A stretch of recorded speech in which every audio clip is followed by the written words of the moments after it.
guys, it's Pinkstar and welcome back to another video. Today I am going to be going through my March reading wrap up and telling you guys what I thought of the books that I read in March. Unfortunately it was a little bit of a slow month. Probably been playing a little bit too much of World of Warcraft at the moment because the raid came out in March, so I've been doing that at night time and haven't been reading as much, so I didn't get as much done as I would have liked, but hopefully April is a lot better.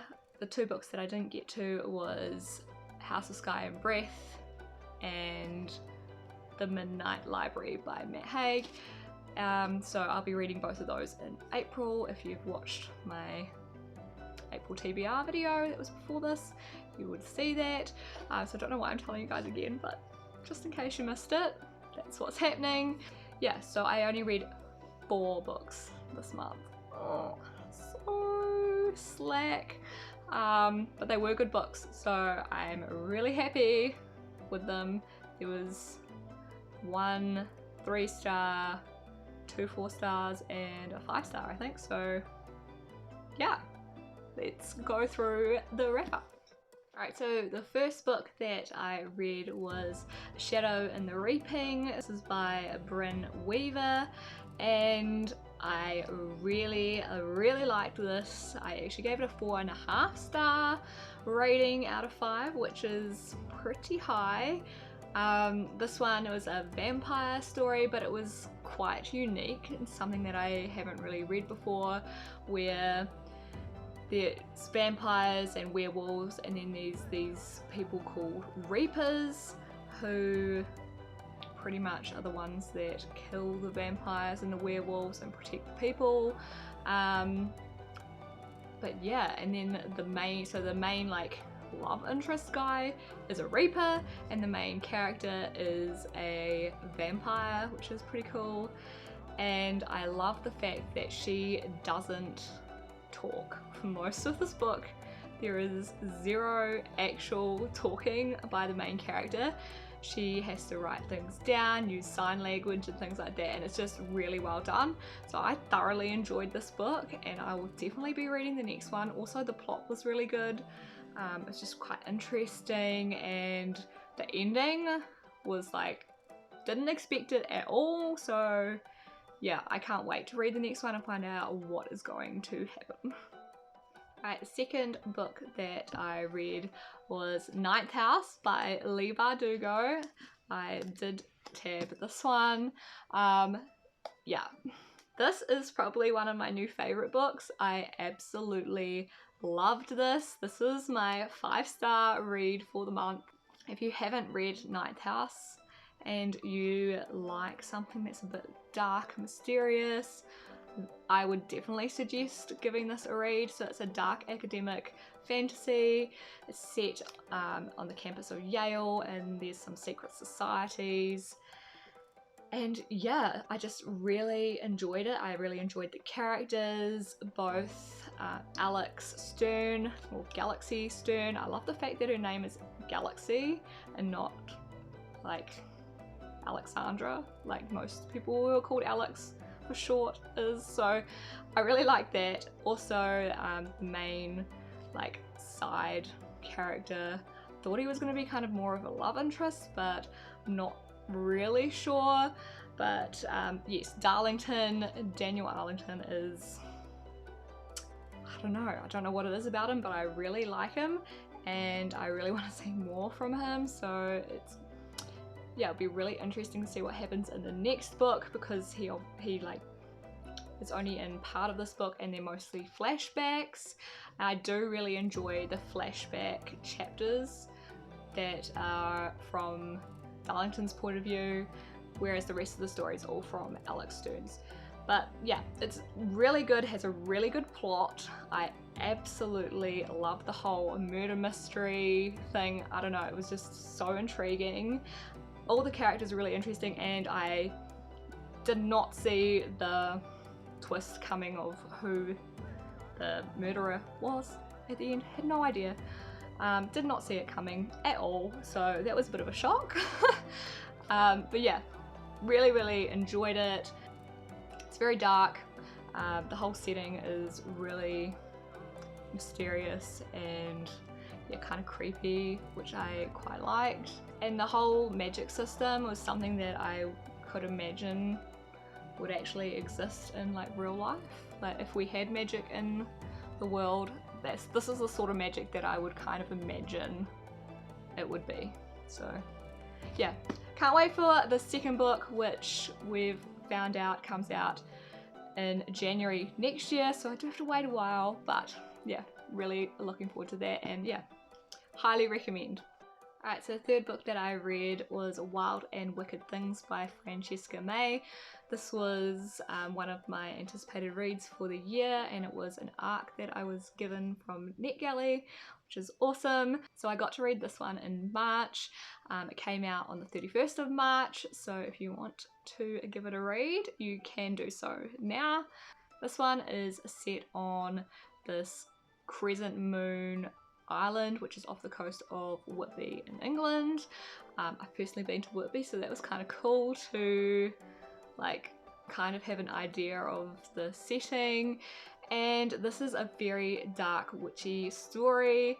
It's set just after World War I, where magic used to be kind of more common, and now with the prohibitions it's kind of been made illegal. So there's only like this little island where magic kind of goes under the radar and people semi-look the other way. And so the main character moves from Whitby over to this island because her father's died and his house is over there, so she's going to go pack up everything, and she moves into a house next door to what ends up being witches, and they like party all the time. It's very like Gatsby-ish, like with the setting. It's all like glitzy and parties and rich people, and I don't know, I just really enjoyed the whole setting of the story.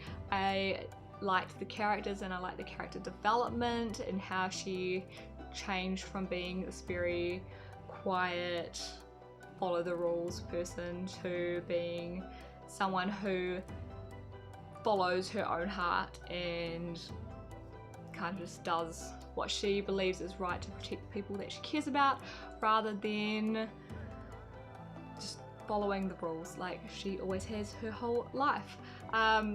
So yeah, I really enjoyed this, but I only gave it a 3-star rating, and that is because I just felt it to be a little bit predictable with the plot. The things that happened I kind of guessed, and I wasn't as emotionally invested in the characters as I feel like I should have been. So I mean, the witches do practice like blood magic and there's deaths and things like that, but I just, yeah, I don't know, I just found it a little bit too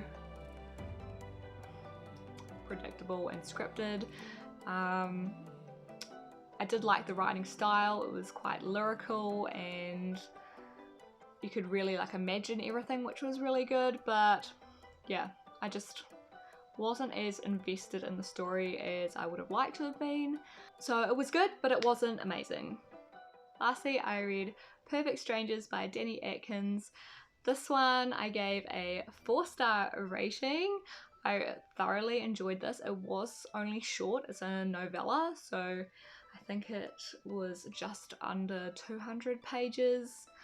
I kind of feel like it could have been slightly longer, but I really enjoyed the story, and I didn't guess what was going to happen until it actually happened. I was like, wow, okay.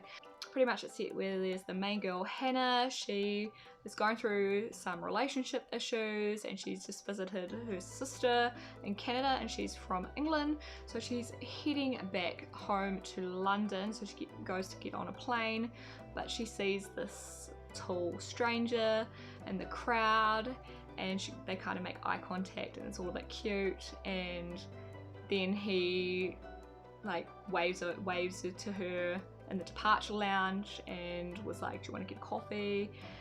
Yeah, and then they get on a plane, and then the plane crashes. and it's pretty much all about them surviving, and I thought it was going to be a little bit more romantic than it was, which is why I kind of put it down a star, but otherwise it was so well done. I absolutely loved the whole survival thing. It was, yeah, I could actually almost imagine what it would have been like, and yeah, scary situation to be in, and I don't think I would have done as well as the main character in this at all. But yeah, so it's all about them, yeah, surviving this plane crash, and there's a bit of a twist at the end, and yeah, it was really good. I just wanted a little bit more because the main love interest guy, Logan, I absolutely loved. He was like pretty much everyone's dream guy, I think. Tall, dark, handsome, sparkling green eyes. Yeah, I highly recommend this one if you want a quick read that's just, I don't know, nice. But then at the same time kind of scary because you're in this horrible situation that I hope I never have to go through, and I hope nobody else has to go through, because it's, yeah, does not seem fun, but it's just how they dealt with everything in that situation that I really liked. So yeah, that is that one. So that is it for this video, just a short one since I didn't read as much this month. I'm really sorry. This was just a short video. But yeah, I hope you enjoyed this anyway and found some of my thoughts helpful in picking books that you might want to read. If you've read any of these and you liked them, or you have different thoughts or opinions, make sure to comment down below. Otherwise, if you like this video, give it a thumbs up and hit the subscribe button if you want to see more videos like this in the future. And I'll catch you guys all in the next one. Bye!